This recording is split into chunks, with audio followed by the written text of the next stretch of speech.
Hi hello ನಮಸ್ಕಾರ ಸ್ನೇಹಿತರೆ. ಕೊನೆಗೂ ದೇವಿಯ ನಿಜ ಬಣ್ಣ ರಚನಾ ಮುಂದೆ ಬಟ್ಟ ಬಯಲಾಗ್ತದೆ. ಮನೆಯವ್ರು ಎಲ್ರಿಗೂ ಕೂಡ ದೇವಿ ಏನು ಅನ್ನೋ ಸತ್ಯ ಗೊತ್ತಾಗ್ತದೆ.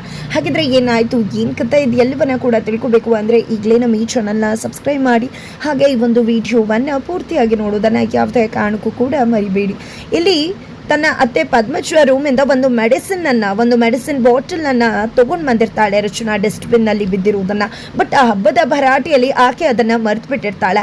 ಈಗ ಒಂದು ಮೆಡಿಸಿನ್ ನೋಡಿದ್ರೆ ಅವಳಿಗೆ ಅನಿಸುತ್ತೆ, ಹೌದಲ್ವ ಇದನ್ನು ಟೆಸ್ಟ್ ಮಾಡಿಸ್ಬೇಕು, ನನ್ನ ತಂಗಿ ಹತ್ರ ಏನು ಇದು ಯಾವ ಮೆಡಿಸಿನ್ ಕೊಡ್ತಿದ್ದಾರೆ ಅತ್ತೆಗೆ ಅಂತ ತಿಳ್ಕೋಬೇಕು ಅಂತ ಅನ್ಕೊಂಡಿದ್ದೆ. ತಂಗಿಗೆ ಕಾಲ್ ಮಾಡಿ ಹೇಳ್ತಾಳೆ, ನಾನು ಒಂದು ಮೆಡಿಸಿನ್ ತೊಗೊಂಡು ಬರ್ತಿದ್ದೀನಿ, ಅದೇನು ಎಂತು ಅಂತ ನೀನು ಸ್ಟಡಿ ಮಾಡಿ ಹೇಳುವ ಅಂತ. ಸರಿ ಆಯಿತು ಅಂತ ತಂಗಿ ಹೇಳ್ತಿದ್ದಾಗೆ ರಚನಾ ಹೊರಡ್ತಿರ್ತಾರೆ. ಬಟ್ ಅಷ್ಟರಲ್ಲಿ ಕಪಿಲ್ ನಾನು ಕೊಡಿ ಅದಕ್ಕೆ, ನಾನು ಹೋಗಿ ಕೊಟ್ಟು ಬರ್ತೀನಿ ಅಂತ ಹೇಳಿ ಆ ಒಂದು ಬಾಟಲ್ನ ತಗೊಂಡಿದ್ದ ಮೆಡಿಸಿನ್ ಬಾಟಲ್ನ ರಚನಾ ಮನೆಗೆ ಹೋಗ್ತಾರೆ. ಅಲ್ಲಿ ಡೋರ್ ಓಪನ್ ಮಾಡ್ತಿದ್ದಾಗೆ ರಚನಾ ತಂಗಿ ಬರ್ತಾರೆ. ಅಕ್ಕ ಬ್ಯಾಗ್ ಕೊಟ್ಟು ಕಳ್ಸಿದ್ದಾರೆ ಅಂದಾಗ ಹೌದು ಅಂತ ಬ್ಯಾಗ್ ಕೊಟ್ಟು ಕಪಿಲ್ ಬರ್ತಾರೆ. ಕಪಿಲ್ಗೆ ಆ ಹುಡುಗಿ ಮೇಲೆ ಲವ್ ಆಗಿಬಿಟ್ಟಿದೆ.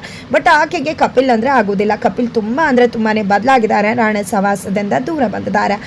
ಜೊತೆಗೆ ಈ ಕಡೆ ಆ ಹುಡುಗಿ ಆ ಒಂದು ಬಾಟಲನ್ನು ಟೆಸ್ಟ್ ಮಾಡ್ತಾಳೆ. ಅದು ನೋಡಿದ್ರೆ ಅವಳಿಗೆ ಗಾಬರಿ ಆಗುತ್ತೆ. ಯಾಕೆ ಏನು ಅಂತ ವಜ್ರೇಶ್ವರಿ, ತೇಜ ಅವರ ತಂದೆ ಎಲ್ಲ ಕೂಡ ಕೇಳಿದಾಗ ಇದು ಒಂದು ಸ್ಲೋ ಪಾಯ್ಸನ್ ಇದ್ದಾಗ, ನಿಜವಾಗ್ಲೂ ಕೂಡ ಈ ಒಂದು ಪಾಯ್ಸನ್ ಎಷ್ಟು ಮಟ್ಟಿಗೆ ಪ್ರಾಣವನ್ನು ಹಿಂಡುತ್ತೆ ಅಂದರೆ ಪ್ರತಿದಿನ ಸಾಯಿಸಿ ಒಂದಿನ ಪೂರ್ತಿಯಾಗಿ ಸಾಯಿಸಿಬಿಡುತ್ತೆ ಅಂತ ಹೇಳಿ ಆಕೆ ಹೇಳ್ತಿದ್ದಾಗೆ ವಜ್ರೇಶ್ವರಿ, ತೇಜ ಎಲ್ಲರೂ ಕೂಡ ಶಾಕ್ ಆಗ್ತಿದ್ದಾರೆ.